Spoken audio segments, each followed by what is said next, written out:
Hello world, it's about 3:30 in the afternoon UK time, 11:30 in the morning Bermuda time. And this is my summary for the 10th of March 2016. The eclipse is over.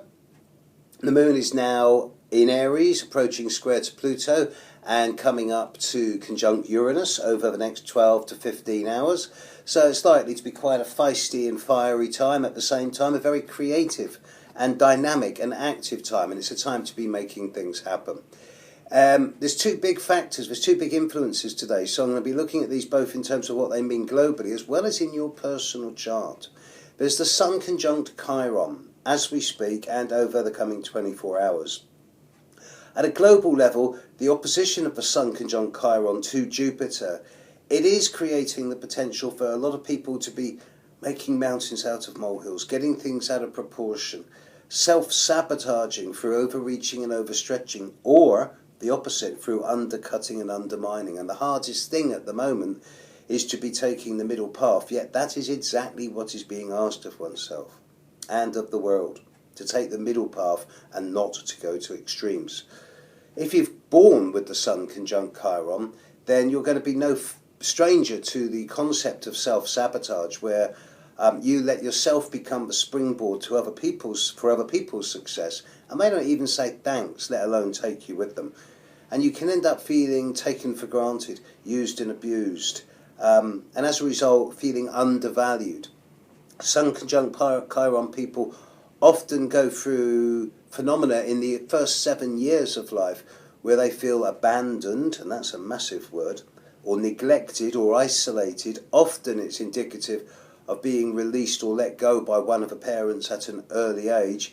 And Sun conjunct Chiron people often grow up with major problems when looking at either male or female, predominantly male it has to be said, role model imagery. Often there's an absent father or an alcoholic or an addictive father, or a father who in some way is absent.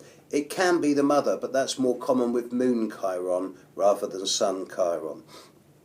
Sun Chiron people will often go out of their way to be what they think other people want them to be, only to find that they constantly get rejected because others doubt their authenticity. And the only way they find authenticity at the end of the day is just by being themselves, warts and all. And when they say to the world, well, look, this is me, I'm doing my best, and if you don't like it, that's your problem.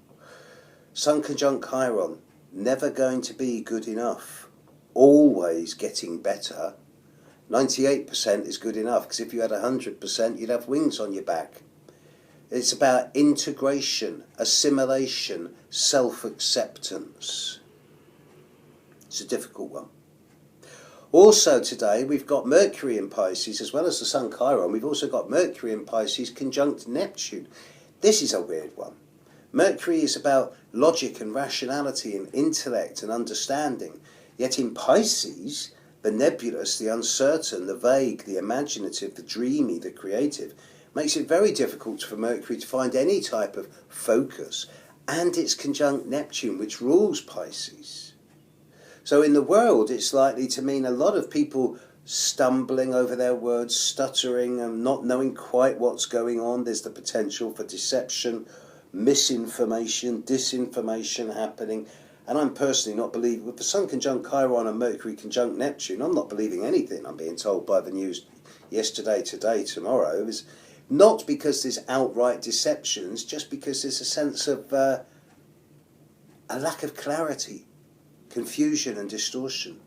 If you're born with Mercury conjunct Neptune, then the negative side of this is that you can end up worrying yourself to death. You can fret around perfectionism issues, you can worry yourself around what is, what might be, what could be, what if, and always living a little bit in the potential for the future rather than dealing with what is right now.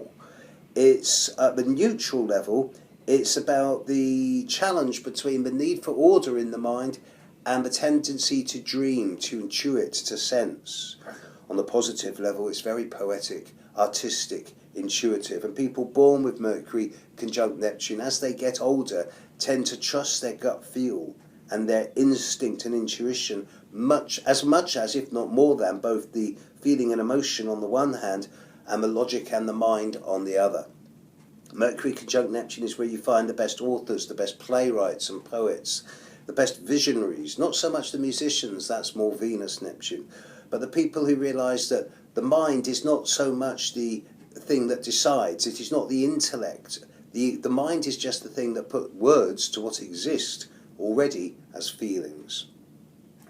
If you're born with Mercury conjunct Neptune in your chart, trust your gut instinct. Today's one of those days where it's a lot of Pisces energy. Trust your instincts. Catch you later, world. Bye.